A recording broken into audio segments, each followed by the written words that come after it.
काही मी सांगत आहे ते लक्ष देऊन ऐका, खूप महत्त्वाचं आहे, कारण तुम्हाला तुमच्या आयुष्यात समोर जाण्यासाठी मी काहीतरी सांगणार आहे। तर मी तुम्हाला एक छोटीशी गोष्ट सांगते। एक तळ असतं, जसं आपल्या विसापूरला आहे ना, तसं एक तळ असतं, त्याच्यामध्ये एक छोटासा मासा असतो। त्या तळ्याच्या बाजूला खूप हिरवीगार झाडे असतात आणि तिथे नाही का एक बंदर म्हणजे माकड असतं जे खालून वरी उड्या टाकत असतं, ठीक आहे। तर एक दिवस तो माकड असं उड्या टाकताना त्याची नजर न त्या माशाकडे जाते।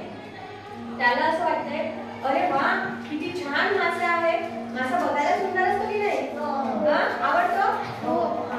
तर किती सुंदर मासा आहे, छोटासा आकार किती छान आहे याचा, आणि याला पाण्यात किती छान पोहता येते। माकडाला वाटते जर मला सुद्धा याच्यासारखं पोहता आलं तर, पण मला तर नाही करता येत, म्हणून तो नाराज होतो आणि रोज त्या माशाकडे बघत जातो आणि दुःखी होत जातो। मग एक दिवस त्या माशाची नजर त्या माकडावर पडते।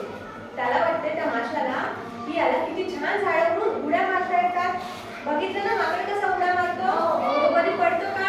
नाही। आणि इन केस पडला तरी तो स्वतःचा बॅलन्स शेफ्टीने करणार किंवा बॅलन्स करतो, माहिती आहे ना? किती जोराने धावतो तो।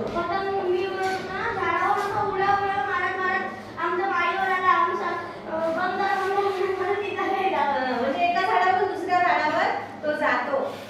तर त्या माशाला वाटतं किती सुंदर माकड आहे, एका झाडावरून दुसऱ्या झाडावर इझिली तो उडू शकत आहे, म्हणजे उड्या घेऊ शकत आहे, झाडावरून खाली उतरू शकत आहे, पण मला असं करता नाही येत, मला झाडावर चढता येत नाही, म्हणून तो नाही का नाराज होतो। तर माशाला वाटतं मला असं करता आलं असतं तर, म्हणून तो दुःखी होतो। एक दिवस तिथे एक तुमच्यासारखा मुलगा वडिलांना घेऊन फिरायला जातो, तळ्यावर जसं तुम्ही जाता ना तसंच।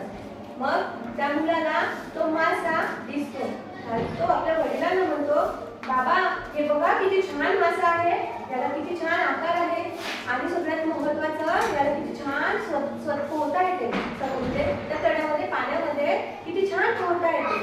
आणि तेव्हा तो माकडाला सुद्धा बघतो, तर तो म्हणतो, बाबा ते माकड बघा किती छान आहे, त्याला तर एका झाडावरून दुसऱ्या झाडावर उड्या पण मारता येतात आणि तो पडत सुद्धा नाही।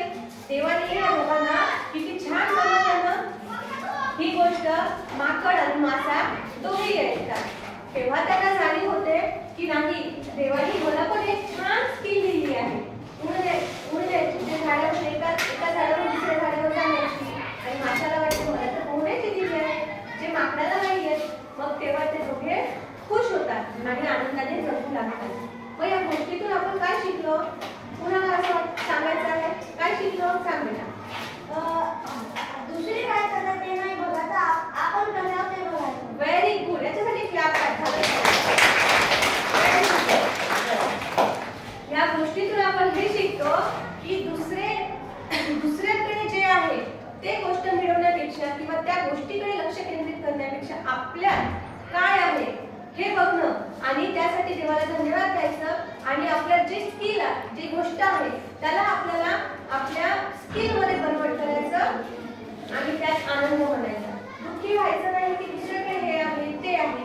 आता जसं तुम्ही गावातले आहे, मी पण गावातलीच आहे, तर आपल्याला असं वाटतं की नाही याच्याकडे छान मोबाईल आहे, याच्याकडे छान बॅग आहे, याच्याकडे छान हे आहे, तर ते बघण्यापेक्षा आपल्या आईवडिलांनी आपल्याला काय दिलं किती महत्त्वाचं आहे, त्यांनी कष्ट करून आपल्याला ती गोष्ट दिली आहे, त्या गोष्टीचे महत्त्व आपल्याला असायला पाहिजे।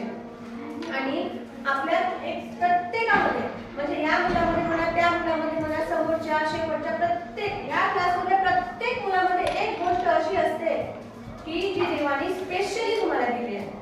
जसं त्याला बोलता आलं, जसं दुसऱ्या कोणाला बोलता येत नसेल, जसं एखाद्याला ड्रॉइंग करता येत नसेल, जसं